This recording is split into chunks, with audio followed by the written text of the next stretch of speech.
बड़े shine family members, good morning. Shine family members, ऊपर का वीडियो आर स्क्वायर बिल्डिंग, जो एक ज़माने में शाइन सिटी बिल्डिंग या राशिद स्क्वायर के नाम से जानी जाती थी। इस बिल्डिंग के ये वीडियो देख करके हमारे शाइन परिवार के बहुत से बच्चे हो सकता है भावुक भी हो गए हों, बहुत से बच्चों को पुरानी याद ताज़ा हो गई हो, अपने वो दिन याद आ गए हों। और आप उसका एक पात्र थे, एकमात्र आपकी भी मेहनत से भी आपका जो है यहाँ पर योगदान रहा इस बिल्डिंग बनाने। लेकिन जिस बंदे ने इस बिल्डिंग का ख्वाब देखा होगा, मैं आज उसकी ज़बानी थोड़ा सा आपको पिछली यादों में ले जाना चाहूँगा, जहाँ के बहुत से लोग हिस्सेदार भी हो सकते हैं, बहुत से लोग हिस्सेदार नहीं भी होंगे। जब इस बिल्डिंग में मैंने पहली बार कदम रखा था तो इसके टॉप फ्लोर पर एक लॉन्च था और एक गोल्ड जिम, ये दो आउटलेट्स वहाँ पे चला करते थे। बाकी पूरी बिल्डिंग खाली थी। हाल ये था कि जब हम इस बिल्डिंग में जब हमने कदम रखा तो सीढ़ियों के पास हमारा स्वागत कुछ आवारा कुत्तों ने किया। वहाँ बैठे हुए थे तो मैंने अपने साथी से बोला भी, और जो ब्रोकर दिखाने आया तो उससे मैंने कहा कि ये कुत्ते यहाँ पर घूम रहे हैं, ये बिल्डिंग का क्या मतलब भविष्य है।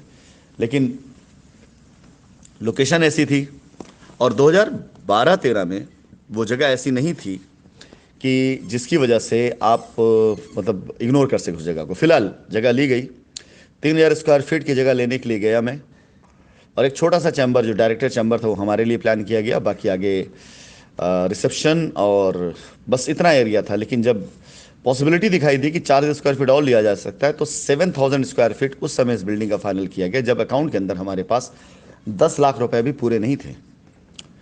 और इस बिल्डिंग को लेना भी था किराए पर, और सारा इंटीरियर भी कराना था, और बहुत चीज़ें थी जो उस समय होनी थी। और अकाउंट के अंदर जो टोटल बैलेंस था, एक्चुअल बैलेंस, वो 10 लाख रुपए भी नहीं थे। और बिल्डिंग के मालिक ने जब जाना कि हम क्या कारोबार करते हैं तो उन्होंने सामने से अपनी तरफ से मांग भी रख दी कि हमको 10 लाख रुपए उधार के तौर पे भी आप दीजिएगा, क्योंकि जनरेटर लेके लगा देंगे तो लाइट का बैकअप आपको मिल जाएगा, अन्यथा प्रॉब्लम होगी।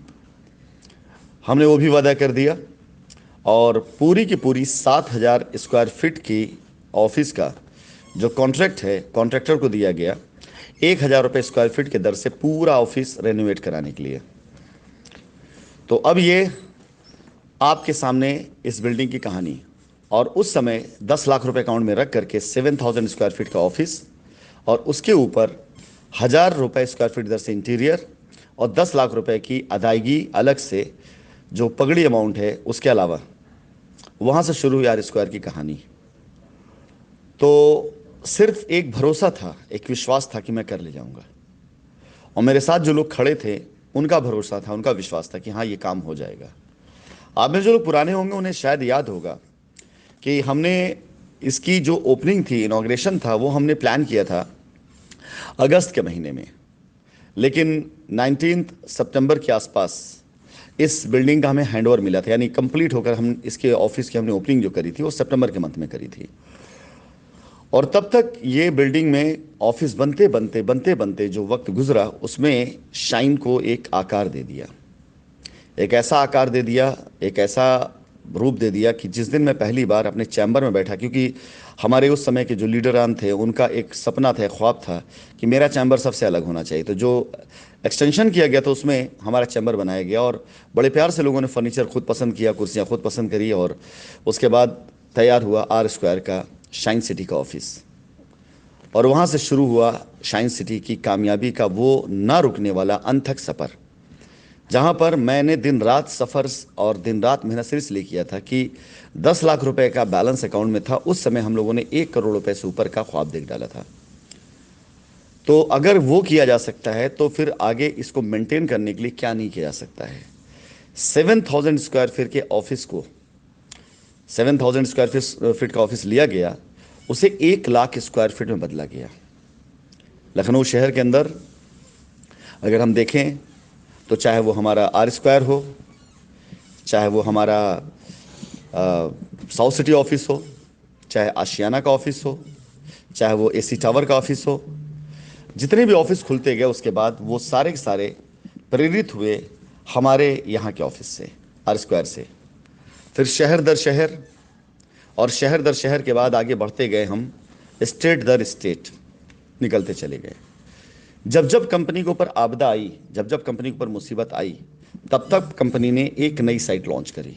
ये स्टोरी आपको शायद नहीं पता कि जब भी मैं कोई भी आपदा आती थी तो मैं शहर छोड़कर बाहर चला जाता था कि ठीक, अब हमारी लीगल टीम इसको देखेगी, हम इसको अपने तरीके से मैनेज करते हैं।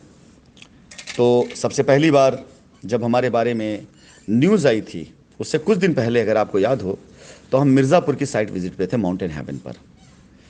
हमारे लखनऊ शहर से बाहर काशियाना से पहले अगर कोई साइट फाइनल हुई तो माउंटेन हेवन फाइनल हुई थी। और न्यूज़ में आया, हम लोगों ने न्यूज़ को मेंटेन किया, सारी चीज़ें देखी, उससे सच्चाई अपनी साबित करी, लेकिन साथ ही साथ लगे हाथ हमने मिर्ज़ापुर और बनारस तैयार कर दिया। जब जब आपदा आई तब तब हमने उसके अंदर अवसर के तौर पर कुछ ना कुछ चीज़ें तैयार करी। यानी उस समय था कि बस दुनिया को साबित करना है, दिखाना है कि नहीं, हम वो नहीं है जो दुनिया कह रही है। जब हमारे ऊपर लखनऊ में गोमती नगर थाने में FIR हुई तो लोगों ने जब हमको राय दी, एडवाइस दिया कि जब तक आप बेल नहीं ले लेते तब तक थोड़ा सा आप अपनी जगह से दूर रहें। उस समय इलाहाबाद लॉन्च हुआ।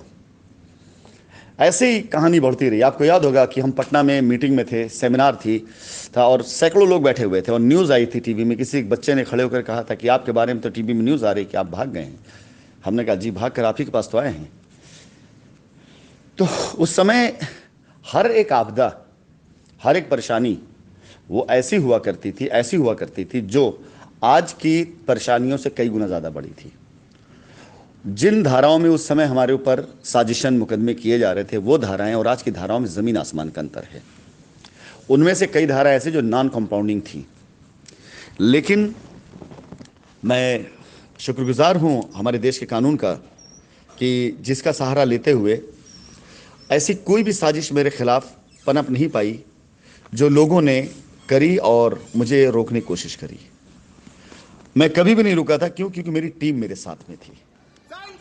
ये जो ऑफिस की भीड़ है, ये 19 मई 2019 का ये वो दिन है जब मुझे नेपाल जेल में 9 दिन बीत चुके थे।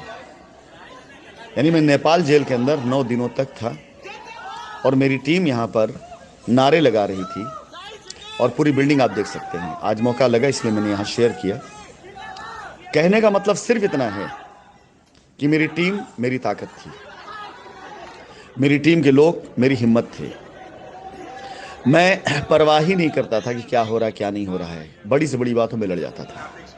याद कीजिए इलाहाबाद की साइट ZSB, जब सामने बोर्ड लगा था ब्लैक कलर का कि ये साइट बिकाऊ नहीं है, माननीय न्यायालय में मुकदमा चल रहा है और पता नहीं क्या क्या था, और मैं साइट विजिट कराता था और जा करके साथ में बैठ करके आज जो दिवंगत हैं मिस्टर कमाल, जिनसे मैंने बात करी, और इसी साइट को जिसकी कीमत उस समय 1 करोड़ रुपए भी नहीं थी उस ज़मीन की, मैंने 5 करोड़ 10 लाख रुपए में लिखवाया था, सिर्फ इसलिए कि पीछे मेरी टीम खड़ी थी।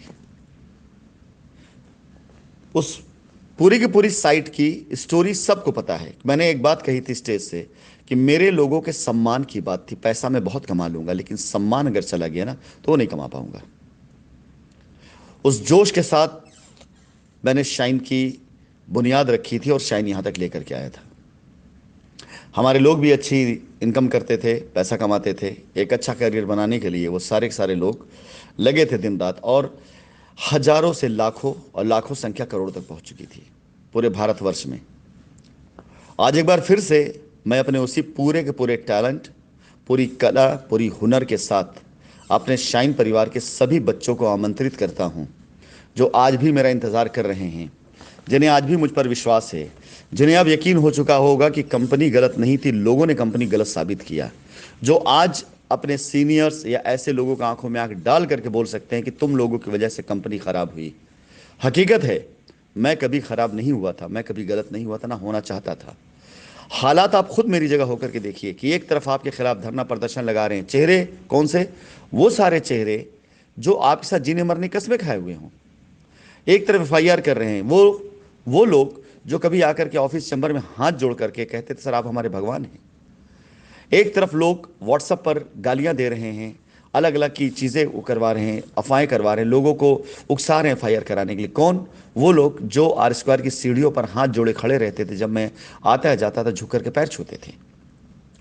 वो लोग जो मोटरसाइकिल से मेरे पास आए और कार की चाबियां मुझसे ली, वो लोग धरना प्रदर्शन कर रहे हैं। आप मुझे बताइए मैं किससे लड़ने जाऊं? मैं किससे लड़ता?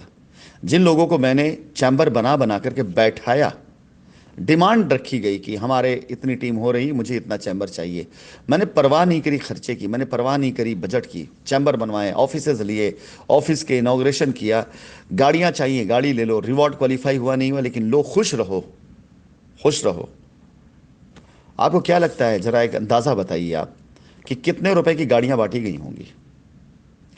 आप छोड़ो साहब, मैं जहां पर हूं ना, वहां पे कई कंपनियों के मालिक आके हैं, वो कहते हैं, किसी का आंकड़ा कहता है कि 10,000 गाड़ी किसने बिकवाई हिंदुस्तान, कोई कहता 20,000 बिकवाई, कोई कहता 40,000 बिकवाई।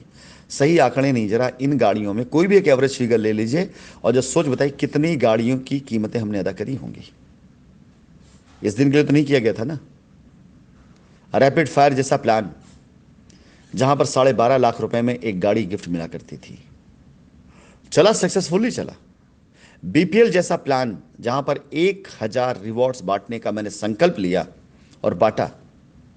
हमर जैसी गाड़ी जो बननी बंद हो गई थी, बिकनी बंद हो गई थी, दुबई से मंगवा करके हिंदुस्तान में लॉन्च करा करके बिहार जैसी जगह पर उस गाड़ी को पहुंचवा करके वहां पर मैंने गाड़ी दी। हाँ, मैं वही राशिद नसीम हूं जो लोगों के लिए उस समय एक अजूबा हुआ करता था, अपनों के लिए चमत्कारिक और विरोधों के लिए तो बिल्कुल पूरी तरीके से मान चलिए। बहुत से लोग तो मुझे राशिद नसीम नहीं बल्कि राक्षस नसीम कहा करते थे, मेरे काम की वजह से। तो ये आज राशिद नसीम अपने सभी चाहने वाले, अभी सब अपने सभी शाइन परिवार के बच्चों से बिल्कुल ये उम्मीद करता है कि आइए, जमा होइए, इकट्ठा होइए और चलिए एक बार फिर से किसी भी शहर में, कोई ज़रूरी नहीं लखनऊ हो, कोई ज़रूरी नहीं इलाहाबाद हो, कोई ज़रूरी नहीं, किसी भी शहर के अंदर, किसी प्रदेश के अंदर एक बार फिर से ऐसे ही ऑफिसेस और ऑफिसों में ऐसी भीड़ और ऐसे माहौल स्थापित कर देते हैं।